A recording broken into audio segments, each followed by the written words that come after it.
கிறிஸ்துவுக்குள் பிரியமானவர்களே, 2/9/24 காலை வேளையிலே ஜெபிப்பதற்காக இறைவன் தந்த வாய்ப்புக்காக நன்றி கூறுகிறேன். வாருங்கள், நீங்களும் என்னோடு கூட சேர்ந்து ஜெபிக்கலாம். இந்த வாரம் முழுவதும் இறைவன் நாம் யாவரையும் நன்மையால் முடிசூட்டுவார். யாத்திரையாகமம் 3:21 கூறப்பட்டது போல, நீங்கள் போகும்போது வெறுமையாய் போவதில்லை என்ற வசனத்தின்படி தேவன் இந்த வாரம் முழுவதும் நம் யாவரையும் நன்மையால் முடிசூட்டுவார். நாம் போகும்போதும் வரும்போதும் தேவன் தம்முடைய சிறகுகளின் கீழ் அடைக்கலமாக வைத்து எந்த ஒரு சேதமும் வராமல் பாதுகாத்து நடத்துவார்.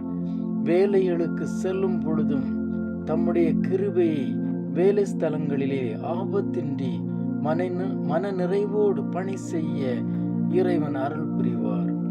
வேதனைகளினாலும் நோய்களினாலும் துன்பப்படுவதற்கு தேவன் இந்த வாரம் ஆறுதலை தருவார். இயேசு கிறிஸ்துவின் விலையேற பெற்ற திரு ரத்தம் நோய்களை எல்லாம் குணமாக்க வல்லது, பாவங்கள் யாவையும் போக்க வல்லது.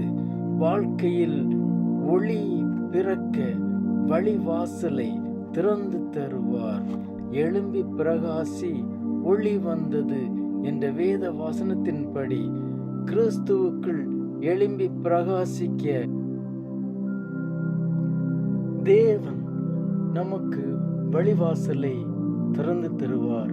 செய்கின்ற தொழில்கள் யாவும் தேவன் ஆசீர்வதிப்பார்.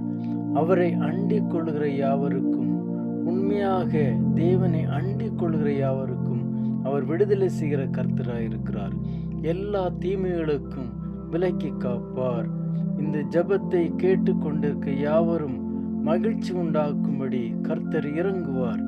ஜெபத்தை கேட்கிற கர்த்தர் கேட்கிற யாவருக்கும் கிருபையும் விடுதலையும் மகிழ்ச்சியையும் தர வேண்டும் என்று பிதாவாகிய உம்மோடும் பசுத்த ஆவியோடும் ஏகமாய் பிழைத்துக் கொண்டிருக்கிற உமது குமாரனும் எங்கள் நாதர் இயேசு கிறிஸ்துவின் மூலம் வேண்டிக் கொள்கிறோம் எங்கள் நல்ல பிதாவே.